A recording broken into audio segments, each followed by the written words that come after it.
Pour bien vieillir, évidemment, il y a le côté physique. Je ne m'attarderai pas trop là-dessus parce que tout le monde est au courant qu'on vieillit beaucoup mieux si on fait de l'exercice physique. C'est un pilier d'un bon vieillissement. Et qu'on mène une saine alimentation et qu'on évite des problèmes comme l'alcool et le tabac. Mais sur le plan psychologique, j'ai beaucoup travaillé sur le plan psychologique et sur le plan social aussi. Sur le plan psychologique, moi, je retiens 5 verbes pour bien vieillir.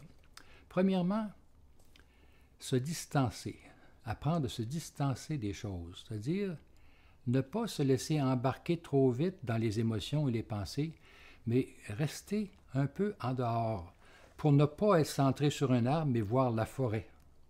De sorte que quand tu prends une distance, tu prends en même temps une capacité de voir plus large que ce que tu voyais auparavant, puis tu t'embarques pas émotivement trop vite dans les choses comme si c'était la fin du monde, puis que tout allait sombrer, tout allait être catastrophe.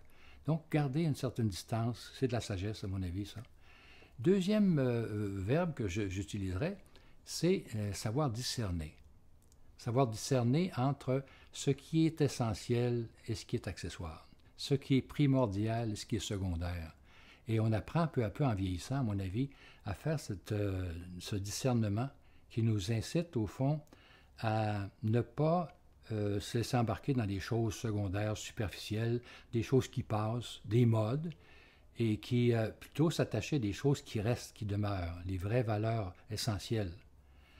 Troisièmement, je dirais, savoir accepter la réalité telle qu'elle est. Le vieillissement, ce n'est pas une partie gagnante, ce n'est pas quelque chose qui va aller de plus en plus vers une santé physique rayonnante. Au contraire, on va rencontrer bientôt des pertes, des maladies, des souffrances, éventuellement la mort. Mais à travers tout ça, si on accepte la réalité telle qu'elle est, il y a beaucoup plus de chances qu'on va vivre de façon intensément présente ce qu'il y a à vivre pour le moment. On sera moins en état de résistance, en situation de résistance devant ce qui se présente, et on apprendra donc à être plus capable de résilience, c'est-à-dire de rebondir, de retrouver son chemin dans une nouvelle direction s'il y a eu des pertes.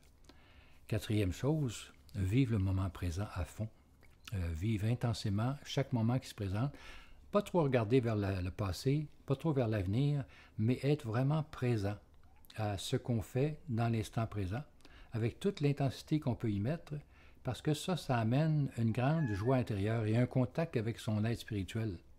Parce que l'être spirituel, lui, est toujours dans le présent, il n'est pas dans le passé ni l'avenir, il est là, tout simplement. Cinquième chose, savoir se détacher.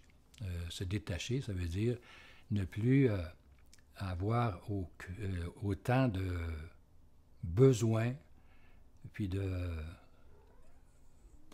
désir de vouloir absolument avoir tous les biens puis posséder toutes les choses, savoir graduellement accepter les détachements que la vie nous impose pour arriver à une plus grande liberté intérieure. Le détachement, ça amène de la liberté intérieure. On est toujours pogné par ces liens avec le passé et ça nous empêche d'être vraiment nous-mêmes. Alors voilà les 5. Mais par-dessus tout, je pense que le vieillissement nous entraîne vers une spiritualisation progressive. Si on veut réussir son vieillissement, il faut aller de plus en plus vers le centre de son être, là où on trouve des valeurs qui ne passent pas, qu'aucune perte peut nous enlever. Parce qu'on se dirige vers ce qui est immuable, immobile, profond, qui nous amène la paix et la quiétude.